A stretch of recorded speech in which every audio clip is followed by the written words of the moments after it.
However, as Jonathan Rose points out, today's literary scholars pay mostly lip service to the category of class.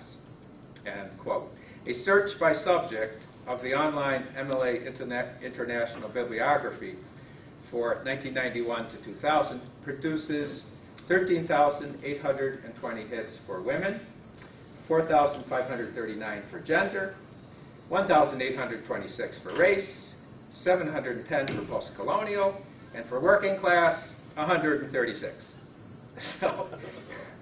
So much for race, class, and gender. Moreover, while race and gender have numerous critical journals devoted to their study, not a single academic journal is on working class writing. And now I'm going to skip the one on language and genre. And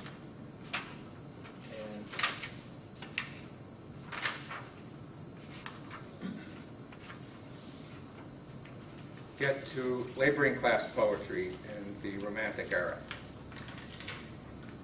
The three kinds of laboring class poetry are verse authored by identifiable laborers, verse produced anonymously but clearly by laborers, and verse identified uncertainly as the mimetic representation of laborers.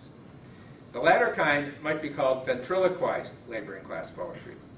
The popular 3-volume The Songster, published in 1825, for example, includes many dozens of mostly anonymous songs which imitate the voice and language of laboring class people of various ethnicities and geographical locations: Jews, Africans, Irish, Scots, Welsh, residents of London and Yorkshire. In politically radical poetry, from the Spencean Songbook to periodicals like Politics for the People or Selma Gundy for Swine, and Luddite broadsides, the identity of the author is less meaningful than the verse's stylized conventions and social meanings. Similarly, much of Romantic-era religious poetry, some of it written by laboring class people, much of it written for them, is anonymous, forcing scholarly attention away from biographical approaches. A major approach to laboring class poetry has been nevertheless biographical and author-centered, for Stephen Duck, to be sure. Highlighting the difficulties of the poet's life in making central the conflict between the poet's resistance and resignation to structures of established power. The biographical approach validated the political agency and inspired the cultural pride of the laboring class. Modern critics have relied largely on ideological approaches to the poetry, judging the relative merits of the verse in terms of the poetry's expression of class consciousness, praising Clare's protest against enclosures, lamenting Elizabeth Bentley's loyalist patriotism. The ideological approach has lost some of its appeal in the recent special issue of Criticism, in 2005, devoted to laboring class poetry. The editors, Donna Landry and William Christmas, we already heard from William Christmas earlier, announced that aesthetic issues, not the biographical, political, or ideological, and long-neglected religious poetry, require the most attention now. A critic like Brian Maidment, who several decades ago resisted interpreting laboring class poetry with Marxist emphases, invites a reconsideration with this new turn to the aesthetic. Maidment's anthology even omitted the word class from the title of his book. And the title of his book is The Poorhouse Fugitives, Self-Taught Poets and Poetry in Victorian England. He identified three separate traditions of laboring class poetry: politically radical, Parnassian, as he called it, and homely, which was dialect or vernacular. Discussing Chartist poetry, he stressed formal and generic issues rather than biography and political commitment, reading political poetry as sublimated aggression and psychological catharsis, a vehicle for creating and extending group identity and political solidarity. Maidment's movement from the political to the aesthetic, from ideology critique to formal description, which ran counter to the spirit of the times in the late 80s, now is a more mainstream perspective. The most popular and influential laboring class poets of the Romantic era, Robert Burns, Robert Bloomfield, and John Clare, should be located within the historical process aptly described by Raymond Williams as the Long Revolution, the slow, uneven democratization of political, economic, and cultural institutions. Of the social backgrounds of the prominent English writers during the Romantic era, Williams notes a comparative decrease in aristocrats and Oxbridge graduates and a notable increase in the number of those from families of tradesmen, craftsmen, poor farmers, and laborers. The collection of laboring class poetry published by Pickering and Chatto, there are 6 volumes of 18th and 19th century verse with historical and literary commentary and notes, marks a new moment in the study of this once neglected poetry. In addition to these big 3 laboring class notables, Pickering and Chatto has included almost 50 Romantic era poets, few of whom have been studied. There's a strangely neglected archive at a time when social otherness has become an interest of romanticists.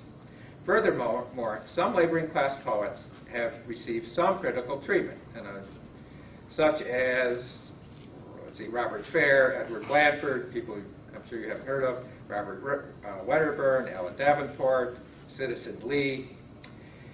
These authors have names, but many of the poets in Romantic era radical periodicals, like the Black Dwarf, Sherwin's Political Register, Theological Political Comment, the Medusa, use pseudonyms like Gregory Grunter. That's one I like, making fun of the whole trope of the swinish multitude, Gregory Grunter. And initials, FAC. The authors of the Luddite songs included in Kevin Binfield's book omit reference to their real names in order to protect themselves from getting hanged. So Luddites wrote poetry, but they didn't want their name attached because if they were identified, they would be killed. The category itself of laboring class poetry has long been problematic.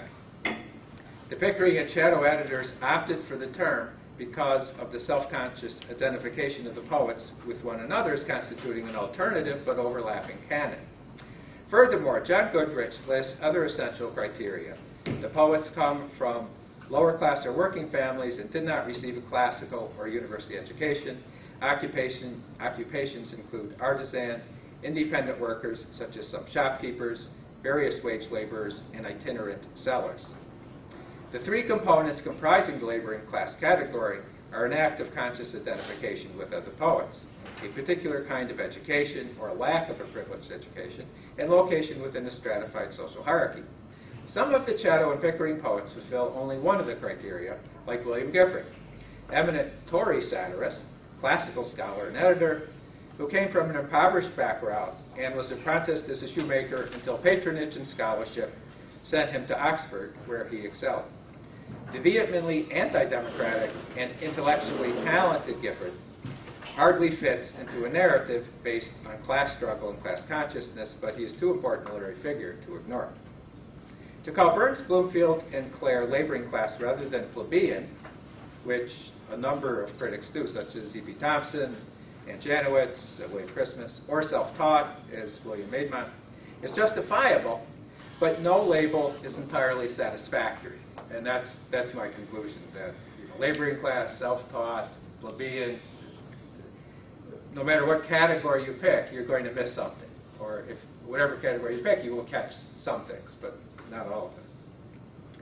Laboring class emphasizes manual labor, plebeian, social subordination, self-taught, writing's connection with educational process, or Bildung, as a concept of interest to some people.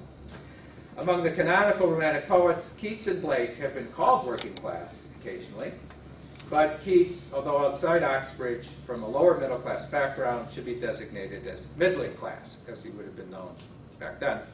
And Blake was an artisan belonging to a lower rung of the middling classes.